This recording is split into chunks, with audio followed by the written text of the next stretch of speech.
Dicen que el poder absoluto corrompe absolutamente, pero a veces lo que hace es matar. Imagina a un hombre sentado en su cama, en la habitación teóricamente más segura y vigilada del planeta. Tiene en sus manos unos papeles, una lista de nombres, una lista que tiene el poder de destruir imperios financieros y purgar a los intocables. A la mañana siguiente, el hombre está frío. La lista ha desaparecido. Y los médicos ni siquiera pueden ponerse de acuerdo en qué lo mató. No hubo autopsia, no hubo investigación policial, solo hubo silencio. Esta no es una novela de conspiración de Dan Brown. Es la historia real de un pontificado que duró exactamente lo que tarda en cuajar una traición: 33 días. Estamos hablando del Papa Juan Pablo I, Albino Luciani, el hombre que prometió limpiar las aguas insalubres del Vaticano y pagó el precio más alto. Lo que estás a punto de escuchar incluye mentiras oficiales admitidas por la propia Iglesia, mafiosos colgados bajo puentes y una taza de té que nadie probó. Quédate, porque al final de este video entenderás por qué una sonrisa fue borrada y quiénes ganaron con su muerte. Para entender el crimen, primero hay que entender la escena. Era 1978. Italia no era un lugar para los débiles. Era la época de los años de plomo. Terrorismo, secuestros políticos y una guerra fría que helaba la sangre. Entre medio de ese caos, el 26 de agosto, el humo blanco anunció a un desconocido, Albino Luciani. Le llamaban el Papa de la Sonrisa. Venía de la pobreza absoluta. Su padre era un obrero socialista, su madre una mujer de fe de hierro. Luciani no quería el trono, de hecho su lema era Humilitas. Rechazaba la opulencia, las sillas gestatorias y las coronas de oro. Parecía el pastor perfecto para una iglesia que necesitaba volver a sus raíces. Pero bajo esa sonrisa afable había un intelecto afilado y una voluntad de acero. Luciani no llegó al Vaticano para pasear, llegó con una misión. Y sin saberlo, al cruzar las puertas de bronce, entró en la boca del lobo. Todo parecía normal, hasta que cayó la noche del 28 de septiembre. La versión oficial nos dice que el Papa murió en paz, pero los detalles de esa madrugada cuentan una historia muy diferente. Son las 4:30 de la mañana. Sor Vincenza Taffarel, la monja que atendía al Papa, deja, como siempre, una taza de café en la puerta de su habitación. Pasan los minutos, el café se enfría. El silencio en el apartamento papal no es de descanso, es de ausencia.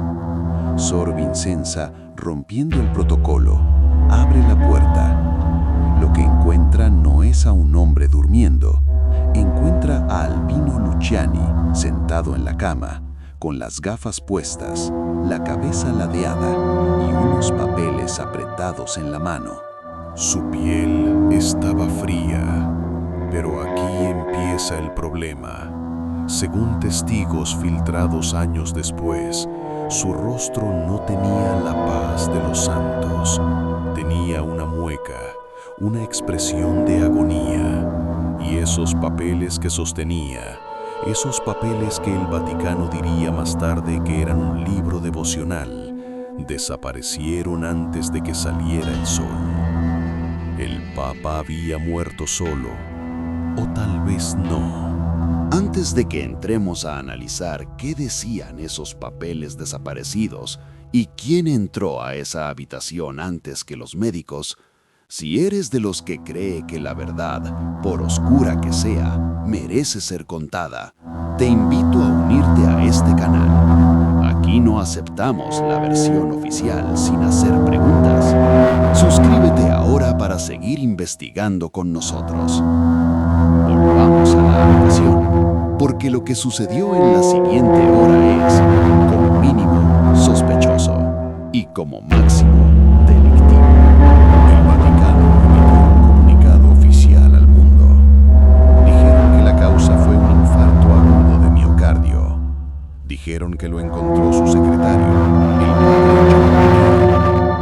Mentira. Y no lo digo yo, lo admitió el Vaticano años después. Mintieron sobre quién encontró el cuerpo para evitar el escándalo de que una mujer entrara en la habitación del Papa. Pero ¿qué más ocultaron con esa mentira? El cardenal Jean Villot, secretario de Estado, tomó el control de la escena casi de inmediato. Atención a esto. Antes de llamar a cualquier autoridad externa o forense, Villot supuestamente limpió la habitación. Desaparecieron las gafas del Papa. Desaparecieron sus zapatillas. Desapareció el frasco de Efortil, su medicina para la presión baja. Y lo más importante, desaparecieron los papeles que tenía en la mano. ¿Por qué un cardenal se comportaría como un limpiador de la mafia en la escena de un crimen? Porque lo que Luciani estaba a punto de hacer al día siguiente iba a costar cabezas. Luciani llevaba solo 33 días en el cargo, pero había desatado una guerra en 3 frentes. Y cada frente tenía un motivo para quererlo muerto. Evidencia número 1. El dinero. Luciani quería auditar el Banco Vaticano. Había descubierto conexiones turbias entre el arzobispo Paul Marcinkus, director del banco, y figuras del crimen financiero como Roberto Calvi y Michele Sindona. La investigación de David Yallop sugiere que Luciani iba a destituir a Marcinkus inmediatamente.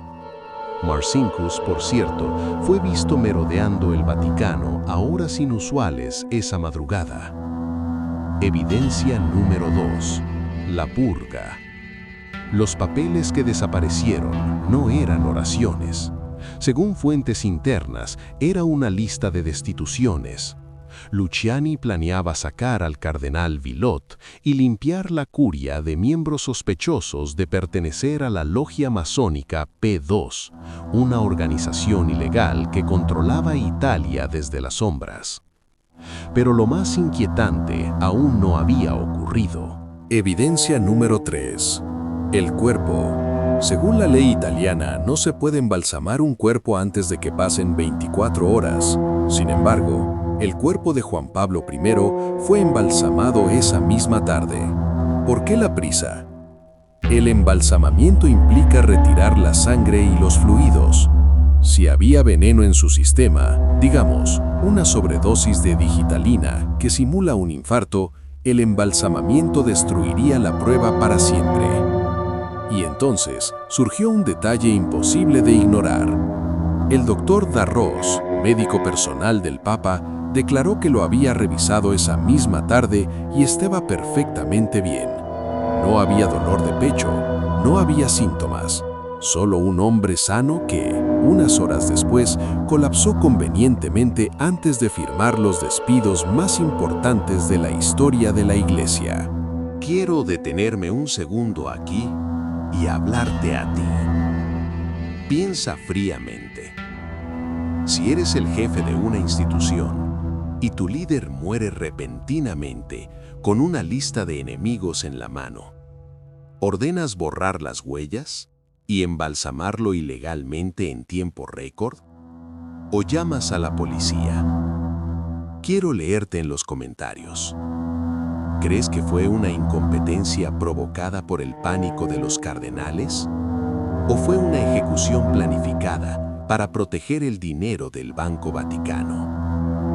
Por supuesto, la historia siempre tiene 2 caras. No podemos ignorar la versión oficial, que ha sido defendida recientemente en su proceso de beatificación. La biografía oficial de Estefanía Falasca argumenta que Luciani tenía una salud frágil.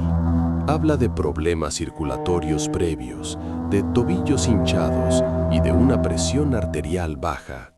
El argumento racional es que el estrés brutal de ser papa, sumado a una salud precaria, le provocó una embolia o un infarto fulminante. Que las mentiras del Vaticano no fueron por crimen, sino por torpeza y por querer mantener una imagen santa y decorosa.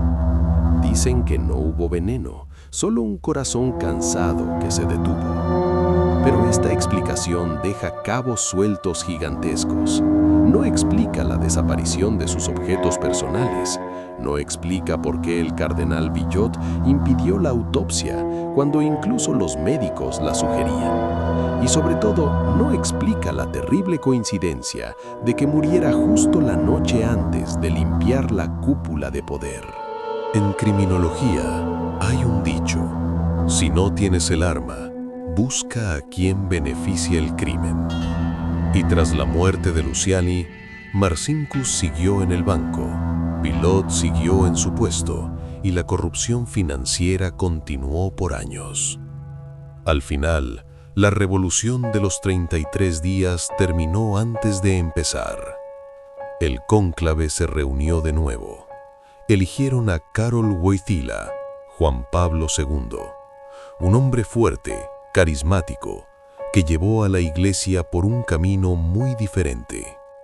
Las investigaciones financieras se detuvieron, los cambios en la curia se congelaron. La lista de Luciani nunca más fue vista. Albino Luciani descansa hoy beatificado, elevado a los altares, pero su muerte sigue siendo una herida abierta, un recordatorio de que en los pasillos del poder, la humildad puede ser una sentencia de muerte. Tal vez murió de un corazón roto por la carga del mundo, o tal vez, como sugirió su propia familia en voz baja, fue porque intentó expulsar a los mercaderes del templo, y los mercaderes contraatacaron. El caso de Juan Pablo I no es el único misterio que el Vaticano ha guardado bajo llave. Hay archivos secretos, desapariciones como la de Emanuela Orlandi y pactos de silencio que aún hoy perduran.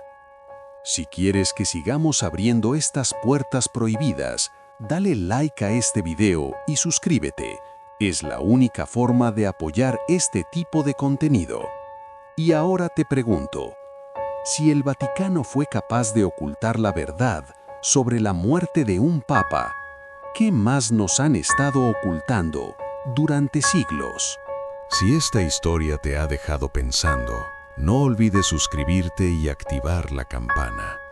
Cada semana traemos un nuevo misterio documentado a este canal. Soy Archivo Oculto y recuerda, la realidad es más extraña que la ficción. Hasta la próxima.